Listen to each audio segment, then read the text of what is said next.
दर्जी समाज, नहीं तो कहते भाई दर्जी तो एमएलए कहां से बनेगा, वोट कहां पर है। लेकिन हमारी बहन दर्शना जासोद दर्जी समाज के उसको स्थान है। नमक चुनने वाला समाज, आगरी समाज, हमारा कपिल पाटिल मुंबई के पास नमक चुनने वाला छोटा समाज है, उसको स्थान है। हमारी बहन अन्नपूर्णा देवी जी हरियाणा की प्रभारी थी, झारखंड में यादव समाज से आती है, उनको स्थान है।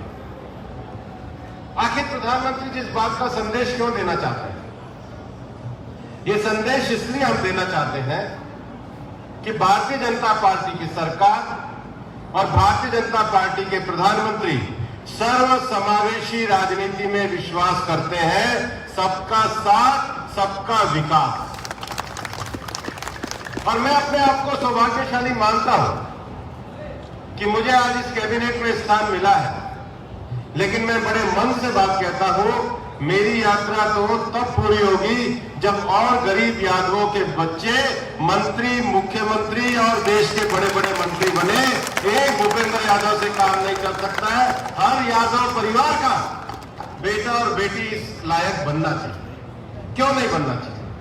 राजनीति जो होती है सबकी होती है, लोकतंत्र सबका होता है, लोकतंत्र सबके लिए होता है। और हमारे इस इलाके में भाई सज्जन यादव ने स्वागत किया, हमारे भाई रघु यादव जी ने भी बड़ा संघर्ष किया, पानी की लड़ाई को लड़ा। और मैं इस इलाके में जिन्होंने भी इलाके की लड़ाई के लिए, जिस इलाके की लड़ाई को लड़ा है, मैं सबका सम्मान करता हूं। और मैं आपको एक बात कहना चाहता हूं, मेरी राजनीतिक यात्रा कोई केवल दक्षिण अहिरवाल तक नहीं है, कोई गलतफहमी में भी ना रहा। आज तो ये पहली लोकसभा क्षेत्र का काम पूरा हो जाएगा, इसके बाद महेंद्रगढ़ लोकसभा है, उसके बाद झुंझुनू लोकसभा है, परसों अलवर लोकसभा है, फिर जयपुर ग्रामीण लोकसभा है, फिर जयपुर शहर लोकसभा है, फिर अजमेर लोकसभा है, फिर राजसमंद लोकसभा है। और मोदी जी ने तो मुझे इतनी ताकत दी है कि मैं केवल हरियाणा और राजस्थान नहीं, बिहार में, झारखंड में, महाराष्ट्र में, गुजरात में मैंने इस इलाके का परचम फैलाया। मैं इस इलाके में केवल आशीर्वाद लेने आया, मैं इस इलाके में केवल सेवा के संकल्प के लिए आया हूं। मैं केवल इसलिए आया हूं कि ये मेरे बुजुर्गों की धरती है, इसको प्रणाम करके मैं सेवा के संकल्प को आगे करूं। इसमें कोई राजनीति नहीं। और मैं कहना चाहता हूं कि अहिरवाल की राजनीति में एक भूपेंद्र यादव नहीं, 100 भूपेंद्र यादव पैदा होंगे, गरीब के घर से पैदा होंगे और इलाके का नाम को ऊंचा करेंगे। आखिर इस इलाके से जाकर के रेजांगला में गोली खाने वाले एक गरीब किसान के बेटे थे, हम उनको प्रणाम करते हैं।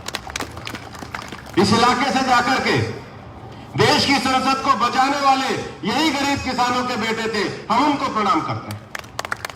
हम उन मेहनतकश लोगों को प्रणाम करते हैं जिन्होंने अपनी मेहनत के बल पे, अपने प्रोफेशन के बल पे आज देश और दुनिया में भारत का नाम रोशन किया। आज इस इलाके से पायलट निकले, आज इस इलाके से आर्मी के अफसर निकले, आज इस इलाके से प्रोफेसर निकले, आज इस इलाके से डॉक्टर निकले, आज इस इलाके से वकील निकले, आज इस इलाके से हाई कोर्ट और सुप्रीम कोर्ट के जज निकले। लेकिन हमारी इस इलाके के 36 बिरादरी के आगे बढ़ने की यात्रा को हमेशा आगे बढ़ाए रखना है और इसलिए इस इलाके में शिक्षा का प्रसार करना। कल जमालपुर में मैंने कहा था और मुख्यमंत्री जी के सामने मैंने कहा था मैंने मेरे गांव में ई लाइब्रेरी खोली है। और मैं आपको यह आह्वान करना चाहता हूं, इसमें कोई सरकार की जरूरत नहीं, आप अपने गांव-गांव में बच्चों के लिए आने वाली डिजिटल शिक्षा के लिए गांव-गांव में शिक्षा की अलग जगाइए। इस इलाके की धरती में इतनी ताकत है, जिन्होंने चीन की बर्फ में भी लड़ाई लड़ी है, वो मौका मिलने पर सारे आसमानों को छू करके इलाके का नाम कर सकते हैं। और इस देश को गर्व है कि इस देश को नरेंद्र मोदी जी जैसा प्रधानमंत्री मिला है। लंबे समय तक कांग्रेस की राजनीति चली थी। 1950 में काका कालेश्वर का आयोग आया था, 40 साल तक बैकवर्ड क्लास को रिजर्वेशन नहीं मिला। वीपी सिंह की सरकार आई, भारतीय जनता पार्टी का समर्थन था, तो पहली बार मंडल आयोग की सिफारिश लागू हुई। कांग्रेस ने फिर उसको ठंडे बस्ते में दबा दिया। 1993 में ये कहा गया कि ओबीसी का जो कमीशन है उसको संवैधानिक आयोग को कम से कम सरकारी डिपार्टमेंट को क्वेश्चन करके पूछ तो सके कितनी नौकरियां लगी और कितनी नौकरियां नहीं लगी। कांग्रेस ने काम नहीं किया। क्रीमी लेयर की बात आई, 93 में क्रीमी लेयर बनी, कांग्रेस ने उसको आगे बढ़ाने का काम नहीं किया। क्रीमी लेयर को पहली बार बढ़ाया तो अटल बिहारी जी की सरकार ने 2004 में बढ़ाया।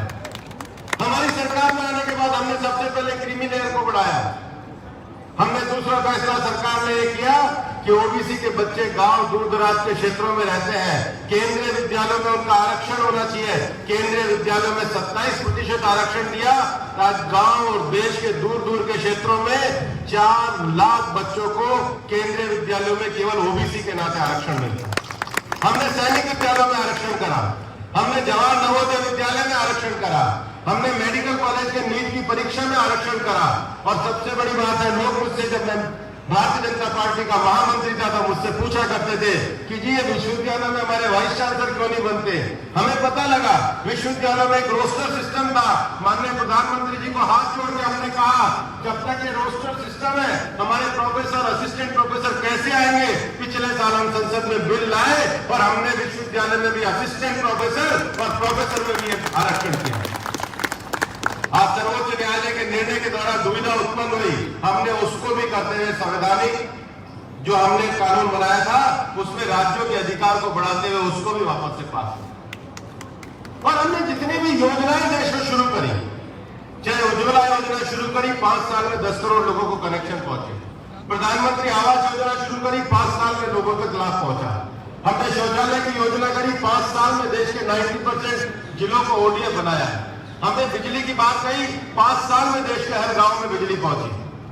समाज के विकास की यात्रा में आर्थिक विकास, सामाजिक विकास, सबको बढ़ने के अवसर, ये इंक्लूसिव सोसाइटी, ये सर्वसमावेशी विकास, ये सबका साथ सबका विकास, यही प्रधानमंत्री नरेंद्र मोदी की संकल्पना है। और ये आशीर्वाद में भूपेंद्र यादव के नाते आपके पास नहीं आया। इसको मत समझना कि भूपेंद्र यादव को ये आशीर्वाद है। ये आशीर्वाद तो मोदी जी के संदेश के लिए लेने आया। और मेरा मानना है, मेरा दिल से मानना है कि मोदी जी के संदेश को आशीर्वाद आज समाज के हर वर्ग से, और मोदी जी के संदेश से जो आज समाज के हर वर्ग में जागृति आई है, जो आज समाज के हर वर्ग में चेतना आई है, आज वापस से देश के गरीबों को यह लगने लगा है कि हमारा विकास हो सकता है। मैं प्रधानमंत्री जी की एक बात को आपके सामने कहना चाहता हूं। जब हमारा बिहार का घोषणा पत्र निकला था, प्रधानमंत्री जी का एक विषय सुझाव के नाते था, हमारे बहुत सारे बच्चे मेडिकल और इंजीनियरिंग में इसलिए रह जाते हैं कि केवल अंग्रेजी की भाषा के कारण हमारे बच्चे तरक्की नहीं कर पाते। हिंदी में चुनाव जीत जाते हैं, अंग्रेजी में जाकर अटक जाते हैं। मोदी जी ने इस बार जो 15 अगस्त में घोषणा करी है, मातृभाषाओं में देश उत्कृष्ट स्थान पे जाएगा। जब रशिया अपनी भाषा में जा सकता है, जब फ्रांस अपनी भाषा में जा सकता है, तो हिंदुस्तान भी अपनी भाषा में दुनिया का सिरमौर बनेगा। और इसलिए कुछ इंजीनियरिंग कॉलेज में हमने शुरू किया है, बिहार में हमने प्रयोग किया है। और हमने कहा है कि टेक्नोलॉजी की शिक्षा एक बार सीख लो, उसके बाद आदमी अपने आप तरक्की कर जाता है। भारतीय भाषाओं का अभिमान, भारत का अभिमान, भारत की जनता का अभिमान, भारत के गांव, गरीब, पिछड़े, दलित और आदिवासी का सम्मान। और उसके साथ ही साथ इस सम्मान को बढ़ाने के साथ मैं एक बात और कहना चाहता हूं कि हमारी जो सामाजिक न्याय की लड़ाई है वो एक वर्ग को दूसरे वर्ग से लड़ाने की नहीं है। और इसमें सामान्य समाज में, ब्राह्मण में, बनियों में, पंजाबी में भी जो गरीब रह गए हैं, ऐसे लोगों को भी 10% आर्थिक आधार पर आरक्षण देने का काम ये नरेंद्र मोदी जी की सरकार ने किया।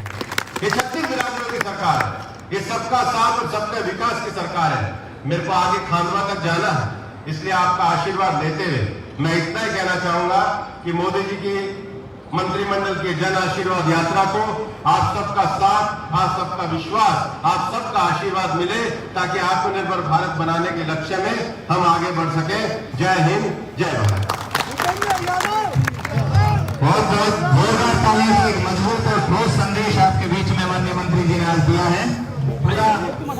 एक पूरी कैबिनेट का आपके बीच में मौजूदा हालात का सारा मामला